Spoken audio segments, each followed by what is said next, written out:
was measuring the same noise, and it was when the turbine went back into the braking mode. Once it went out of that mode, it went way below that, so.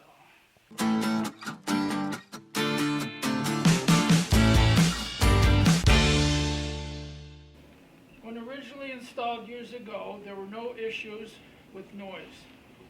Then, on January 11th, 2016, I informed the town board that the windmill sounded like a helicopter landing in the front yard when winds exceeded 20 miles per hour. Even in low wind, a whining sound could be heard in my house with the windows closed. The helicopter noise is made when the windmill goes into braking mode. In June 2017, there was a lightning strike at the windmill or nearby. It blew out the electronic controls of the windmill, blew out breakers in my barn, blew out circuits in my TV, and blew out lights in the windmill's owner's house, according to them. The owner mentioned that it would cost over $40,000 to repair. Since the windmill was then free spinning for a while, it made even more noise in low wind. But in March 2019, we had 32-mile-an-hour wind with gusts as high as 70. It was wicked noisy. Inside my house, it was 71 to 83 decibels. The sound lasted 5 seconds and repeated every 20 seconds all night. The town law, as it is now, limits the noise to 50 decibels for no more than 5 minutes in 1 hour outside at a neighbor's property line. I was measuring it in my house. I measured 83 decibels in my house. And that's not the constant, that's when the blades went whoa, whoa, whoa, whoa, whoa, whoa. An annoying whining sound that can be heard in my house when the wind is over 15 miles an hour, and a not so bad helicopter noise in the braking mode, over 30 miles an hour. I have no big problem with it now, but what if it gets out of balance, hit by lightning, loses the controller again? Now the owner wants the town to change the law to suit their own needs. The town board did not suggest this law change. One person did.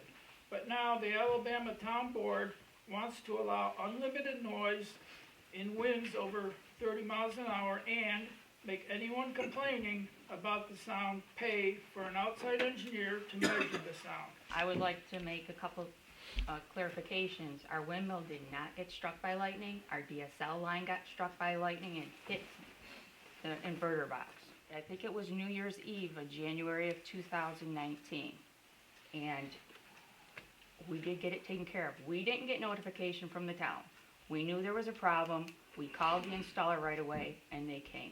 They could not come like within the next few months because the weather conditions were horrible between the wind and the snow. But I got them there as quick as I could.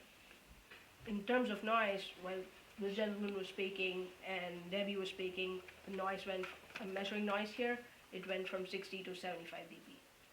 So to say that he measured the noise within the room, a room generally has 70 to 75 dB. When I got the permits, we knew that the 50 dB limit was there.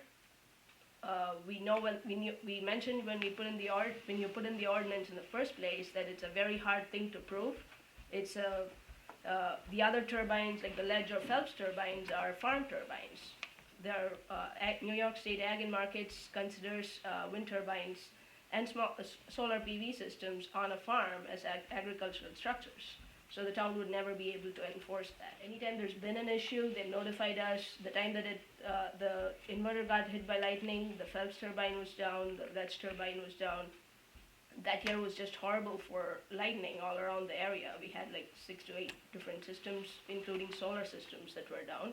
And anytime there's an issue, she texts us immediately. We take care of all of the issues right away. With the windmill, we have an issue with the noise. And it's kind of scary because, you know, you hear the windows rattling. You can feel the vibration on the walls. Is that thing going to come apart? I mean, we're, you know, northeast of the house and the windmill. So it's a little concerning. You can hear it outside during the high wind, but you hear more wind whistling through your ears than what's coming off the turbine. Moved out of the house that his daughter now lives in was when the noise was, and he was complaining back then. If it was such a big problem, why did he sell his other house to his daughter? That don't make sense either. I've listened to your windmill, I stopped in front of your road when the wind was coming that way. I could hear almost nothing. So, I've got no problem with yours, I've got no problem with the Phelps' windmills. But it must be where we're located, downwind, it's the southwest winds that always come over the hill, down, and right toward our houses.